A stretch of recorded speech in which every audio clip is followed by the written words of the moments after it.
요즘 어때요? 이 짧은 질문조차 무겁게 느껴질 만큼 지치고 불안한 마음으로 하루하루를 버텨내는 분들이 많습니다. 열심히 살아가는데도 불안하고 사람들 사이에 있어도 외롭고 가끔은 나 잘하고 있는 걸까 그런 생각이 조용히 스며들기도 하죠. 그래서일까요? 2025년을 담은 트렌드 키워드 중 하나는 바로 아보하라고 하는데요. 아무것도 일어나지 않는 보통의 하루. 예전엔 지루하게 느껴졌던 그 하루가 지금은 가장 바라고 가장 그리운 하루라는 의미입니다. 별일 없이 흘러가는 하루가 그저 평안하길 바라는 마음. 우리 모두 닮아 있는 것 같지 않나요? 오늘은 그런 마음에 작은 숨을 불어넣는 따뜻한 글 한 편을 전해드리려 합니다. 정신과 전문의 한성희 박사가 딸에게 그리고 이 시대를 살아가는 우리 모두에게 들려주는 37통의 심리학 편지, 딸에게 보내는 심리학 편지 중 몇 구절을 천천히 함께 읽어볼게요. 어쩌면 그 문장 하나가 당신의 오늘을 살며시 안아줄지도 모릅니다. 첫 번째 챕터. 세상에서 가장 아껴야 할 사람은 너 자신이다. 세상과 자아에 대하여. 울고 싶으면 울어라. 눈물샘이 마를 때까지. 딸아, 살면서 우리는 얼마만큼의 눈물을 흘릴까? 어쩌면 웃음의 양보다 눈물의 양이 더 많을지도 모른다. 무엇보다 울음은 인간이 사용하는 최초의 언어다. 누구든 태어나는 순간 으앙 하고 울음을 터뜨리며 출생신고를 하니까. 불안한 청춘은 말한다. 웃고 있는데 슬프다고. 몇 해 전 만난 환자 중에 미니 씨가 있었는데 그녀는 평소 외로워도 슬퍼도 울지 않는 캔디로 살다가 진료실만 오면 울음을 쏟았다. 파견직으로 일하는 그녀는 곧 30인데도 정규직 자리를 얻지 못했다는 자괴감에 최근 파혼까지 겪으면서 슬픔에 젖은 낙엽이 되고 말았다. 미니 씨는 우울증 증상을 보였는데 그 원인은 완벽주의에 있었다. 죽기 전에 반드시 가봐야 할 여행지를 수첩에 적고 다니는 것은 물론 결혼은 30 전에 꼭 해야 하고 아이는 35까지 2명을 낳을 것이라는 등 나이에 따라 수행해야 할 인생 과업을 딱 정해놓고 있었다. 그녀는 라이프 사이클에 맞는 삶을 살아야 한다는 강박증에 시달리고 있었다. 그리고 그것이 완성되지 않는 삶은 그녀에겐 엄청난 수치였다. 미국의 정신분석가 카렌 호나이는 이런 강박증을 두고 슈드비 콤플렉스라고 했다. 뭐뭐 해야 한다의 다른 말은 뭐뭐 하지 않으면 안 된다이다. 슈드비 콤플렉스를 가진 사람들은 장난감 병정처럼 앞으로 나아가야만 비로소 발 뻗고 잘 수 있다. 그런 미니 씨가 지금 불안에 떨고 있다. 회사에서 언제든 잘릴 수 있는 불안한 위치에 있는 데다가 결혼마저 갑자기 없던 일이 되어버리면서 삶을 지탱할 힘을 잃어버렸기 때문이다. 그런데 미니 씨는 파혼을 했을 때도 자기가 힘든 것보다 부모님이 상처받고 걱정할까봐 울지 못했다고 한다.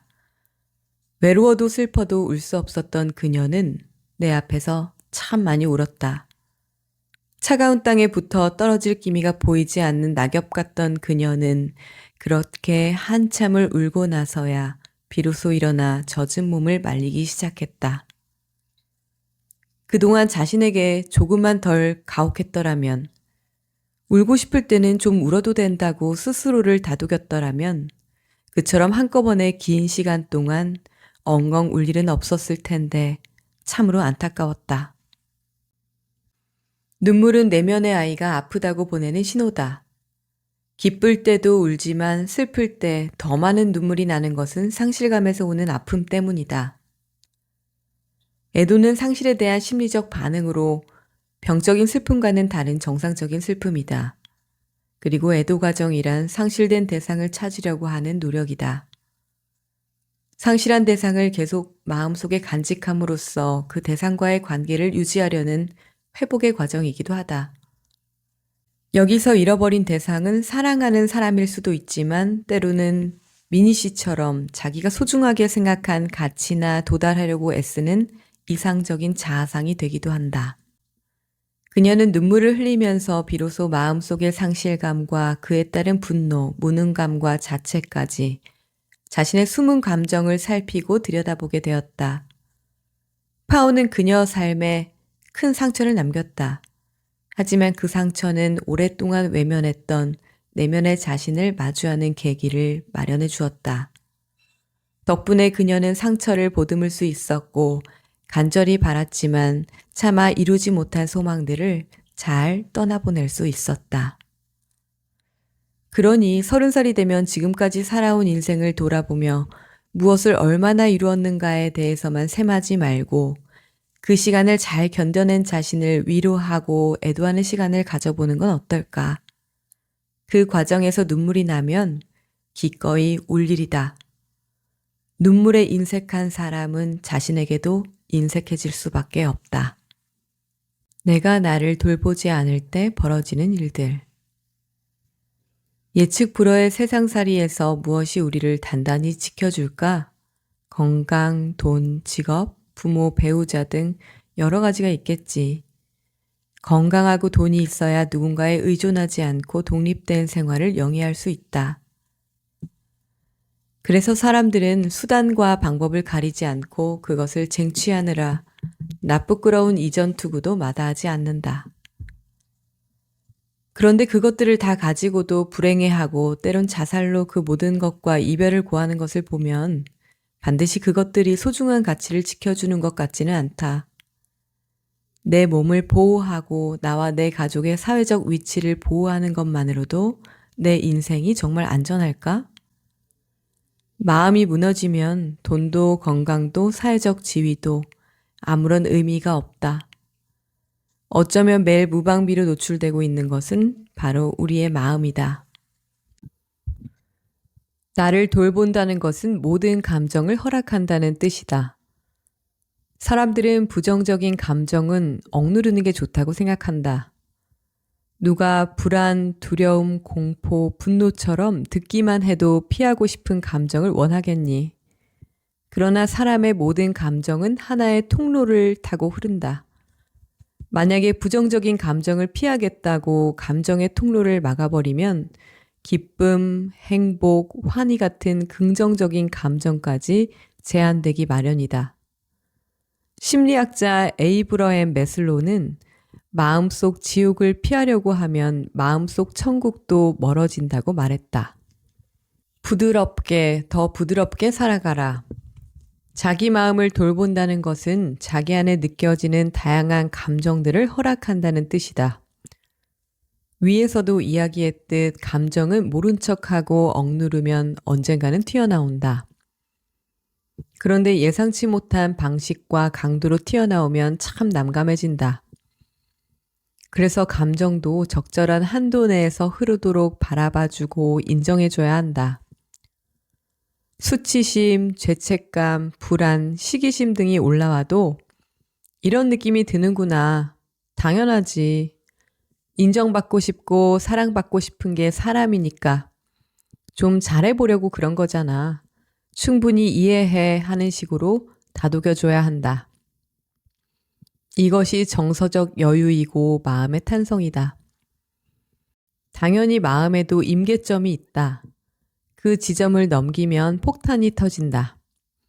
그런데 사람들은 생각보다 그 임계점을 높게 잡는 경향이 있구나. 이 정도는 괜찮아. 나보다 힘든 사람들이 얼마나 많은데 하면서 자기를 몰아붙인다. 그러나 감기에 대비해 미리 비타민을 섭취하듯 마음도 힘들어지기 전에 미리 쉬어줄 필요가 있다. 어려운 것이 아니다. 힘들면 좋아하는 음식을 먹고 좋아하는 사람을 만나고 예쁘고 멋있는 것들을 보러 다니라는 말이다. 웬 한가한 소리냐고? 아니다. 중간중간 조금씩 쉬어주는 것이야말로 마음의 탄성을 유지하는 가성비 좋은 방법이다. 마음이야말로 크게 다치면 회복에 정말 오랜 시간이 걸린다는 사실을 잊지 말길 바란다. 젊었을 땐 나를 지키려면 강해져야 한다고들 생각한다. 지위나 재력에 먼저 관심이 가는 이유도 마찬가지일 테지. 그러나 살아갈수록 알겠더구나. 힘을 키우는 것만큼이나 마음을 지키는 것도 중요하며 마음을 지키는 가장 좋은 방법은 경직되지 않고 부드러워지는 거라고. 그러니 따라 온 마음을 다해 울고 웃으렴. 모든 감정을 흐르도록 둠으로써 생이 선물하는 다채로움을 가능한 많이 경험하렴. 완벽주의자보다 경험주의자가 되어야 하는 이유. 절대 완벽주의자가 되려고 하지 마라. 병적 꾸물거림이라는 정신의학 용어가 있다. 너도 한 번쯤은 당장 내일이 시험인데 공부 대신에 책상 정리를 하거나 마감이 코앞인데도 인터넷 서핑으로 시간을 보낸 경험이 있을 테지. 이런 망설임은 선택이나 과제를 앞두고 두려움과 부담감이 클 때 나타나는 정상적인 행동에 속한다. 그런데 어떤 사람들은 간혹 그 정도가 심해 일상생활에 지장이 있을 정도다. 이들은 남들 눈엔 게으른 사람으로 비치기 십상이지만 그들의 내면은 해야 할 것에 대한 불안과 스트레스로 가득하다. 그들은 완벽주의자다. 그들은 실패를 두려워하고 자신의 흠을 용인하지 못한다. 그래서 머릿속은 온갖 생각으로 넘쳐나지만 정작 그 생각을 행동에 옮기는 데는 너무나 많은 시간이 걸린다. 제대로 해내지 못할 것에 대한 두려움과 부담감은 주어진 과제를 실체보다 더 부풀려 과장되게 만든다. 사람들은 부담스러운 것은 외면하고 회피하려는 본능이 있다. 그래서 완벽주의자들은 과제가 주어지면 자꾸만 딴짓을 하거나 꾸물거리거나 잠으로 도피하는 경향을 보인다. 물론 잘하려는 욕심이 나쁜 건 아니다. 다만 완벽주의가 지나치면 끊임없이 자신을 쪼아대고 인생을 고통스럽게 만든다는 게 문제다. 하버드 대학교에서 심리학을 가르치는 탈벤 샤하르는 완벽주의자는 삶의 여행을 직선도로로 생각하고 오직 결과에만 초점을 둔다고 말했다. 그래서 그들은 목표를 향해 가는 과정의 즐거움을 누릴 줄 모른다. 그리고 똑같은 상황을 보고도 부정적으로 받아들이고 모든 것을 뭐 아니면 도라고 생각하기 때문에 사소한 실수도 실패로 간주한다. 그런데 실패에 대한 극도의 두려움은 새로운 도전과 모험을 하지 못하게 만든다. 그래서 무언가를 시도하기보다 무작정 일을 미루는데 그 핑계로 자신의 게으름을 든다. 시도해보지 않아서 그렇지 한 번 하면 남들보다 훨씬 잘할 거라고 자신을 합리화하는 것이다. 또 완벽한 결과를 위해 준비만을 반복하다 결국 시작도 못해 본 채 제풀에 지쳐버리고 만다. 설령 원하는 목표에 도달했다 하더라도 성공의 기쁨을 즐길 줄 모른다. 한마디로 말해 완벽주의자들은 불행하다. 그래서 캐나다의 한 대학에서 완벽주의자로 분류된 사람들을 조사한 바에 따르면 완벽주의자는 사망 위험률이 보통 사람에 비해 51%나 높은 것으로 나타났다. 완벽한 작품을 내려다가 졸작을 내는 역설. 이것을 어떻게 이해해야 할까? 실수나 결정을 수용하지 못하는 사람들은 어린 시절 부모로부터 과도한 요구를 받아온 경우가 많다. 이들은 대개 성취 지향적인 부모 밑에서 성장하면서 자신이 완벽하게 무언가를 수행했을 때만 사랑과 인정을 받은 기억을 가지고 있다. 그래서 사랑받지 못했다면 그 이유는 자신이 잘못됐거나 부족하기 때문이라고 생각한다. 그렇게 그들은 변함없는 사랑을 받으려면 완벽해야 한다는 무의식적 믿음을 키우게 된다. 게다가 현대사회는 늘 최고가 되어야 한다고 부추기고 실수를 하면 안 된다고 압박한다. 결국 완벽주의자는 이룰 수 없는 목표를 향해 돌진하고 항상 루저로 남겨지는구나. 일단 무엇이든 해봐라. 잘 되고 못 되고는 그 다음 문제다. 실패는 아무것도 아니다. 오히려 실패를 많이 해본 사람일수록 성공할 확률도 높다. 그만큼 경험을 통해 얻는 것이 많기 때문이다. 그러니 나는 너가 완벽을 추구하기보다는 다양한 경험을 쌓으려고 노력했으면 좋겠다. 계속 고민만 하지 말고 일단 무엇이든 시도해 봤으면 좋겠다. 잘 되고 못 되고는 그 다음 문제다. 어느 미대 수업에서는 학생들에게 100개의 시안을 한 번에 제출하라는 과제를 내준다고 한다. 뛰어난 작품 하나를 만들기 위해 고심하는 것보다 어떤 것이든 100개를 그리면 그 중에 뛰어난 작품이 나올 가능성이 더 크기 때문이라고 하는구나. 미완성을 견디는 것도 습관이다. 그리고 일단 하는 것 자체가 습관이 되면 정교하게 다듬는 일은 비교적 쉽게 할 수 있다. 물론 우리는 때때로 무거운 과제와 마주하게 된다. 그럴 때에는 누구나 부담이 크기 마련인데 완벽주의가 심한 사람들은 과제를 커다란 한 덩어리로 파악해 엄청난 부담감을 느껴 그에 압도당하고 만다. 똑같은 피자인데도 8조각으로 생각하지 않고 피자 한 판으로 바라보고 저 큰 걸 다 먹을 수 있을까? 라고 생각하는 것이다. 그런데 만약 그 과제를 작은 조각으로 나누어 생각하면 임하는 마음이 가벼워지지 않을까? 문제집 한 권을 풀어야 할 때 일단 홀수 쪽만 풀어보라고 하면 학생들도 쉽게 문제에 접근한다. 마찬가지로 아무리 복잡하고 어려운 일이라도 감당할 수 있을 정도의 작은 조각으로 분할해서 첫 조각부터 시작하면 된다. 그런 식으로 작은 목표를 이룬 경험들이 쌓이면 어느 순간 최종 목적지에 도달해 있을 테니까. 늦은 나이에 그림을 시작한 중견 화가가 있다.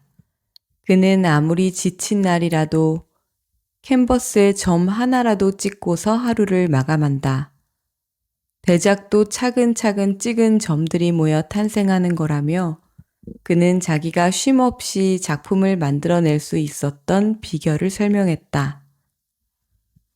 그 말을 들으니 우리의 인생도 비슷하다는 생각이 들었다. 하루하루가 쌓여 인생이라는 작품을 이룬다. 그 인생의 그림에는 기쁨, 성공, 희망의 색깔뿐만 아니라 고통, 실패, 좌절의 색채도 가득하다. 그러나 멀리서 바라보면 모든 색깔이 조화를 이루어 한 폭의 작품이 된다. 아무것도 안 하면 실패는 없겠지만 대신 성공도 없다. 그리고 사람들이 죽을 때 가장 후회하는 것은 실패한 일보다는 해보지 못한 일이라고 한다. 그러니 두려워하지 말고 일단 뭐든 시도해보는 내가 되었으면 좋겠구나. 혼자 있는 시간을 가지면 인생의 많은 문제가 해결된다. 혼자 있고 싶으면서도 정작 자신이 없는 사람들. 누구나 홀로 있고 싶을 때가 있다. 일에 치이고 사람에 치일 때면 혼자 있고 싶다는 마음속 목소리가 들려온다. 외부로만 치닫지 말고 마음 깊은 곳에 있는 나를 봐달라는 음성이다. 심리학자 앤서니 스톤은 우리의 인생은 두 가지 상반되는 충동이 늘 함께한다고 말했다. 하나는 다른 사람과 친밀한 관계를 맺고자 하는 충동이고 다른 하나는 고독을 통해 자기 본연으로 돌아가려는 충동이다. 삶의 균형을 이루기 위해서는 두 가지 충동 모두에 귀를 기울여야 한다. 인생이란 이 두 가지 욕망이 씨줄과 날줄처럼 얽혀 있는 것 같다. 사회생활은 돈을 벌고 사람을 만나고 사회적 성취를 이루면서 삶을 풍요롭게 만든다. 하지만 자기 자신과 대면하는 시간 없이 바쁘게 사회생활에만 몰두하면 우리 마음은 금방 고갈되어 버린다. 우리 안에는 그 누구도 건드릴 수 없는 내면 세계가 있다. 여성운동가 엘리자베스 스탠턴은 우리가 자기 자신이라고 부르는 내적 존재는 어떤 남자의 눈이나 손길도 어떤 천사의 눈이나 손길도 꿰뚫지 못한다 라고 말했다. 즉, 내가 그것을 돌보지 않으면 그것은 버려진 논밭처럼 황폐해질 수밖에 없는 것이다. 다행히 우리는 쉼없이 바쁘게 살다가도 어느 날 문득 휴식을 바라게 된다. 바쁜 일만 끝나면 아무도 없는 곳으로 여행을 떠나야지. 그동안 못 본 드라마도 몰아서 볼 거야. 쌓아둔 책도 읽어야지. 아니, 그냥 아무것도 안 하고 하루 종일 빈둥거릴 거야. 누구나 때때로 이런 다짐을 한다. 홀로 있음으로써 분주한 생활로 지친 몸과 마음을 회복시키고자 하는 것이다. 그런데 어쩌다 혼자 있는 시간이 생기면 즐거운 마음도 잠시 익숙한 불안이 슬금슬금 다가온다. 그동안 미뤄온 영어 공부도 해야 할 것 같고, 운동도 시작해야 할 것 같고, 학원도 다녀야 할 것 같다. 그래서 다시 다이어리를 꺼내 시간을 쪼개고, 계획을 세우고, 체크리스트를 만든다. 하다못해 스마트폰을 꺼내 뉴스를 검색하고 쇼핑을 한다. 이처럼 우리는 혼자 있는 시간을 갈구하지만 혼자 있는 법은 제대로 알지 못한다. 막상 혼자 있게 되면 그 시간을 아무것도 하지 않는 비생산적인 시간으로 받아들인다. 그래서 혼자 있는 동안에도 나 자신을 만나려 하기보다 또다시 무언가를 하려 든다. 혼자 있는 시간을 방해하는 것은 그뿐만이 아니다. 우리는 혼자 있는 시간을 고독이나 외로움과 연결시키며 부정적으로 바라보는 경향이 있다. 그러나 하버드 대학교의 종교 철학자 폴 틸리에 따르면 외로움에도 두 가지가 있다고 한다. 혼자 있는 고통이 론리니스라면 혼자 있는 즐거움은 솔리튜드다. 둘 다 고독이라고 번역되지만 그 의미는 완전히 다르다. 솔리튜드란 혼자 있는 시간에 나만이 들어갈 수 있는 내적 공간을 적극적으로 가꾸어 보다 창조적인 상태로 도약하는 것이다. 그러므로 혼자 있는 시간을 잘 활용하면 많은 것을 얻을 수 있다. 그리고 혼자 있을 수 있는 것은 자아 능력이다. 영국의 정신분석가 도널드 위니캇은 아이의 정서적 요구에 적절한 반응을 제공하는 어머니와 함께할 때 아이는 점진적으로 혼자임을 견뎌내는 능력을 발전시킬 수 있다고 했다. 그러므로 혼자 있을 수 있는 것은 관계를 맺는 능력만큼이나 성숙도를 측정하는 중요한 기준이 된다. 또 혼자임을 수용하는 태도는 타인과의 관계를 배제하는 것이 아니라 오히려 친밀한 관계를 강화한다. 혼자임을 기꺼이 즐길 줄 아는 사람은 진정 자기 자신과 연결될 수 있는 사람이고 또 그런 사람만이 타인을 파괴하지 않고 질식시키지 않은 채 건강한 관계를 맺을 수 있기 때문이다. 세상 사는 일이 뜻대로 풀리지 않을 때가 참 많다. 그래서 내 맘 같지 않은 세상, 내 맘 같지 않은 사람들 때문에 화가 나고 짜증이 난다. 그럴 때 지친 마음을 보듬어 안고 편안히 쉴 내면의 공간 정도는 있어야 하지 않을까. 이 각박한 세상에 나만을 위한 공간이 있다면 세상살이가 조금은 여유롭고 편안해질 것이다. 그러니 따라 혼자 있는 시간을 되도록 많이 가지고 그 시간을 잘 보내는 법을 익혀두렴. 독일의 시인 릴케는 말테의 수기에서 고독한 사람을 내버려 둬라.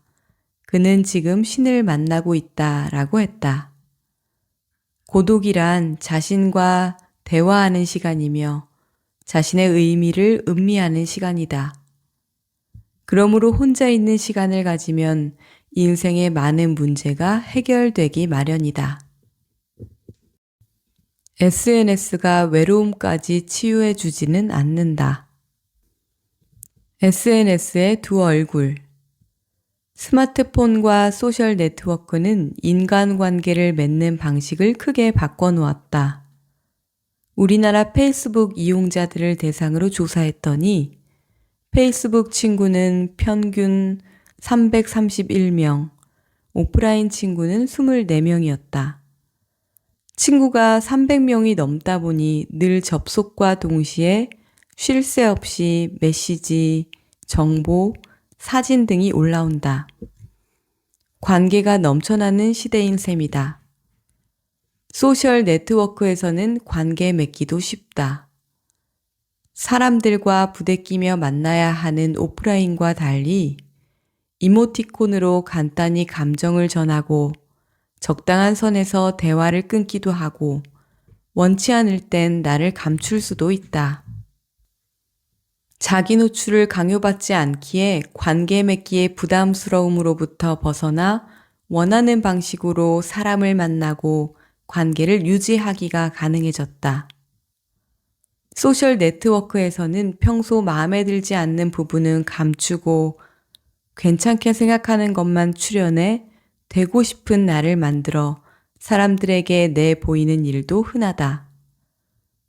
영국의 여론조사 기관인 원폴에 따르면 여성의 25%가 한 달에 1회에서 3회 SNS에서 자신의 삶에 대해 과장하거나 거짓말을 한다고 답했다. 타인에게 난 잘 살고 있다고 허세를 부리기 위해 취향, 지식, 인맥 등을 과장하는 것이다. 그래서 멋진 여행 사진이나 좋은 레스토랑에 갔던 경험담을 위주로 올린다. 당연히 초라한 일상생활은 공개 금지다. 그래서인지 요즘 소셜 네트워크의 피로감을 느끼며 거리를 두려는 사람들도 늘어나고 있다.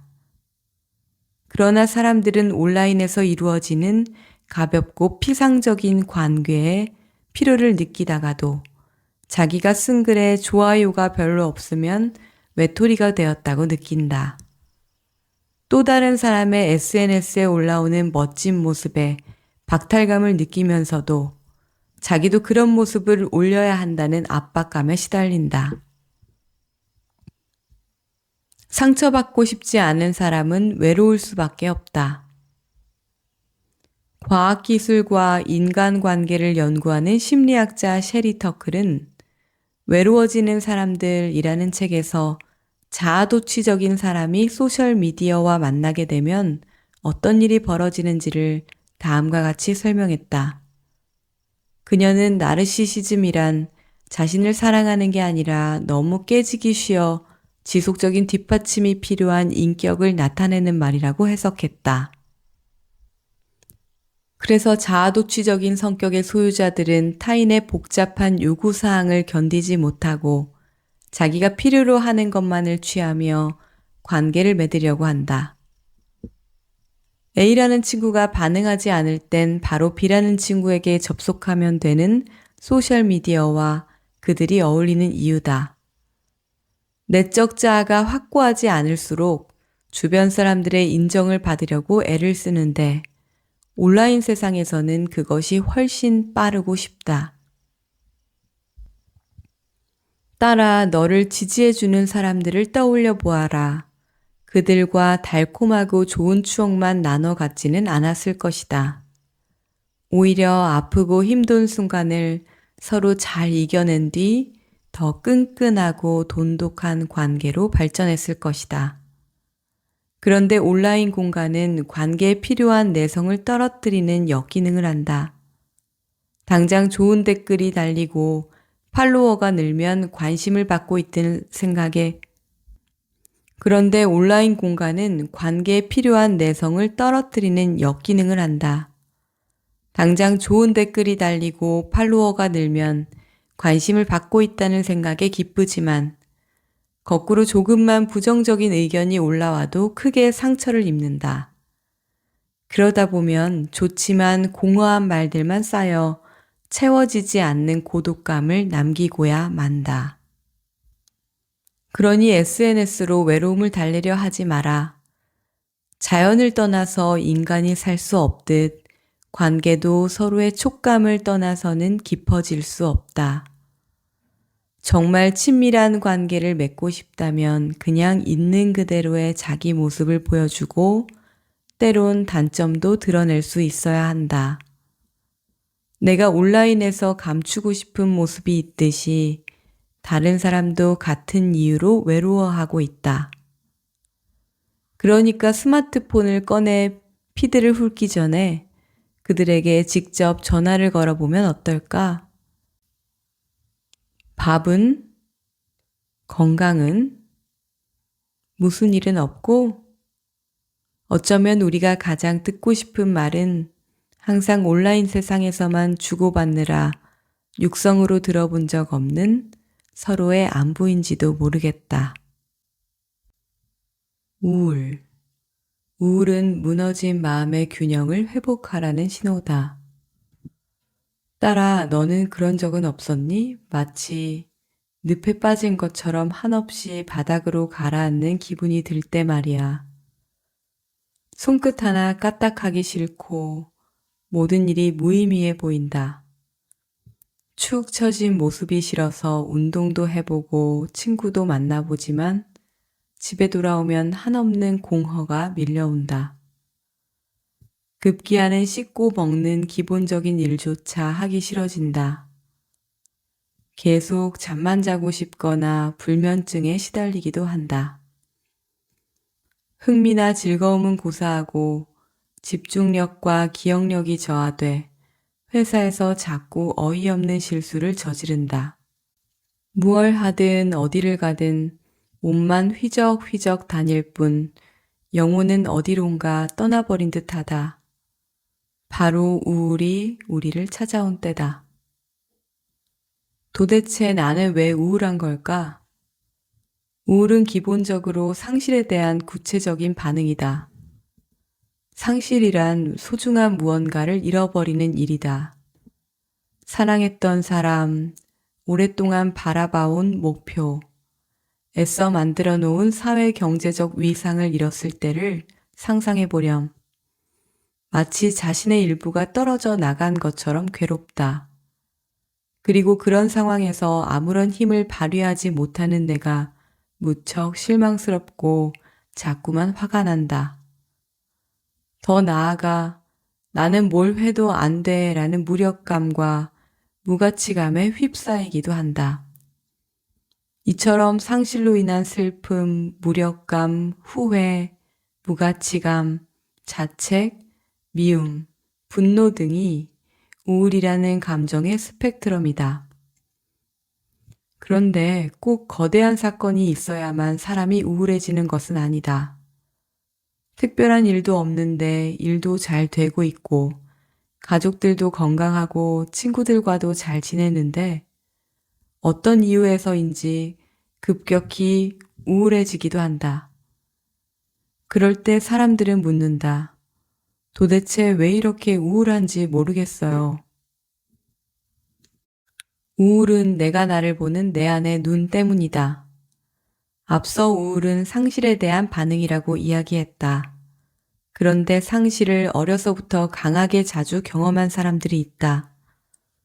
부모로부터 학대를 당하거나 잦은 스트레스에 노출된 경우다. 그들은 자신을 짓누르는 상황이나 사람들이 밉고 원망스럽지만 워낙 어려서 힘든 일을 당했기에 자기 힘으로는 난관을 헤쳐나갈 수가 없었다. 그렇게 각인된 자기와 세상에 대한 기억은 어른이 되어서도 쉬이 달라지지 않는다. 그들은 지속적으로 스스로에게 속삭인다. 내 힘으론 어쩔 수 없어. 이른바 학습된 무기력이다. 그런데 무력감은 참 견디기 어려운 것이구나. 내가 내 인생의 주인이 아니라 상황에 따라 움직이는 허약한 존재라는 느낌이기 때문이지. 그들은 스트레스에 직면했을 때 출구가 없는 것처럼 느껴져 깊은 우울에 빠진다. 반대로 탁월한 능력을 자랑하며 무슨 일이든 척척 해내는 사람들이 의외로 깊은 우울을 겪기도 한다. 그들이 느끼는 우울은 부끄러움이나 수치에서 비롯된 우울이다. 자기의 기준이 너무 높으면 남들에게는 많은 성취를 이룬 사람으로 비치더라도 자신의 눈에 비친 모습은 늘 초라하고 부끄럽기 마련이다. 그들의 세계는 흙과 백으로 나뉘어 있다. 사람을 판단할 때도 좋은 사람 아니면 나쁜 사람이고, 일을 대할 때도 성공 아니면 실패뿐이다. 따라서 그들은 모든 사람의 사랑을 받아야만 하고 모든 일을 성공시켜야만 한다. 하나라도 실패하면 자신의 무가치함을 증명하는 꼴이 되기 때문이다. 하지만 어떻게 모든 사람이 나를 좋아하고 모든 일이 잘 풀리겠니? 어느 날 작은 실패를 경험한 그들은 이것 봐, 나는 쓸모없는 인간이야 라고 자신을 폄훼하고 깊은 우울에 빠지고 만다. 자신에 대한 처벌의 잣대가 엄격한 사람들도 우울을 피해가기 어렵다. 그들의 특징은 필요 이상으로 양심적이라는 점이다. 그들은 자신의 성공 속에 숨어있는 경쟁심과 공격성에 대해서도 벌을 받아야 한다고 무의식적으로 느낀다. 행복이란 애초부터 자신에게 허락되지 않은 것이라 여기고 즐거움 속에 있으면 오히려 불안해한다. 그래서 적극적으로 고통을 택한다. 자신을 돌보지 않고 힘든 일을 도맡아 한다. 자신에게 가혹할 정도로 비판적이어서 작은 실수에도 후회와 자책으로 괴로워한다. 그래서일까 그들은 매사 웃음이 없고 기운이 빠져 있고 세상 모든 짐을 혼자 짊어진 듯하다. 마치 세상은 원래 우울한 곳이고 인생이란 짐덩이 그 자체라고 항변하듯이. 우울에서 벗어나는 길은 언제나 내 안에 있다. 내 힘으론 어쩔 수 없어. 나는 쓸모없는 인간이야. 나는 행복할 가치가 없어. 내가 나를 바라보는 차갑고 부정적인 시선. 바로 이것이 우울의 배경이란다. 그러고 보면 쉽게 우울에서 벗어날 수도 있을 것만 같다. 내가 나를 바라보는 시선의 각도만 바꾸면 감정이 바뀔 테니까. 그런데 그게 말처럼 쉽지 않구나. 오랜 시간 굳어진 세계관과 사고방식을 바꾸는 게 어디 단박에 이루어지겠니? 그래서 우울이 지속된다 싶으면 지체 말고 도움을 청해야 한다. 흔히들 우울을 마음의 감기라고 하지만 죽음에 이를 수 있는 무서운 독감일 수도 있다. 게다가 요즘 의학계에서는 심한 우울증을 뇌의 생화학적 균형이 무너진 병으로 파악해 효과적인 치료제들을 개발했다. 그러니 우울증에 아파하는 이들이 곁에 있다면 병원에 찾아가길 꺼리지 말라고 말해주렴. 그리고 만약 병이라고 할 정도의 우울이 아니라면 우울을 너무 겁내지 말라 얘기해주고 싶다. 우울은 지금 내가 힘들다고 외치는 마음의 소리다.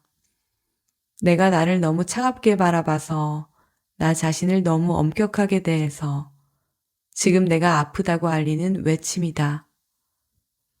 실수를 용납하지 않는 부모 밑에서 자라는 아이들이 호기심을 잃고 매사에 경직되듯이 내 안의 감시자 역할이 너무 커져서 세상을 살아가는 생동감과 기쁨이 사라지고 있다는 경고 신호다. 그러니 잠시 삶의 속도를 줄이고 나와 내 삶을 돌아보는 시간을 갖는 게 좋다. 혹시 나도 모르는 사이에 소중한 무언가를 잃어가는 건 아닌지 돌아보라는 뜻이다. 성취를 이룬다. 도덕적이고 고매한 가치를 추구하는 나도 소중하지만 자유롭고 생생히 살아있으며 그저 나답게 살아가는 나 역시도 중요하다. 그 둘 사이의 균형을 다시 찾을 때 우울은 자연스럽게 멀어질 것이다. 그러니 만약 우울이 너를 찾아오거든 조금은 가벼운 마음으로 우울을 즐겨보는 것도 괜찮겠다. 끝없이 깊은 늪 같아 보이는 우울에도 분명히 바닥은 존재한다. 그 바닥을 치고 올라왔을 때 다시 보이는 세상은 그 전보다 훨씬 생동감 있고 아름다울 것이다. 그렇게 보면 우울의 늪을 두려워만 할 필요는 없다. 우울의 늪은 곧 생각의 늪이므로. 우리는 누군가에게 잘해주는 일에 익숙합니다. 친구의 고민을 들어주고 동료의 부탁을 거절하지 못하고 가족을 챙기느라 밤늦게까지 몸을 움직이기도 하죠. 하지만 정작 자신에겐 무심합니다. 난 괜찮아. 이 정도쯤이야. 라며 마음의 소리를 외면한 채 버텨내곤 하죠. 그러다 어느 순간 사소한 일에도 울컥하거나 무기력함에 휩싸여 아무것도 할 수 없을 때가 찾아옵니다. 그건 나약해서가 아니라 그동안 충분히 나를 돌보지 못했기 때문이에요. 자기 돌봄은 이기적인 게 아니에요. 오히려 내가 건강해야 타인과의 관계도 건강해질 수 있어요. 오늘 하루 단 10분이라도 나를 위한 시간을 가져보세요.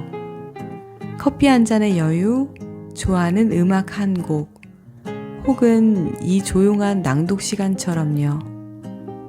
지금 낭독한 이 글들은 어느 날 불쑥 찾아온 불안과 외로움의 답을 찾으려는 누군가에게 작지만 따뜻한 위로가 되었으면 좋겠습니다.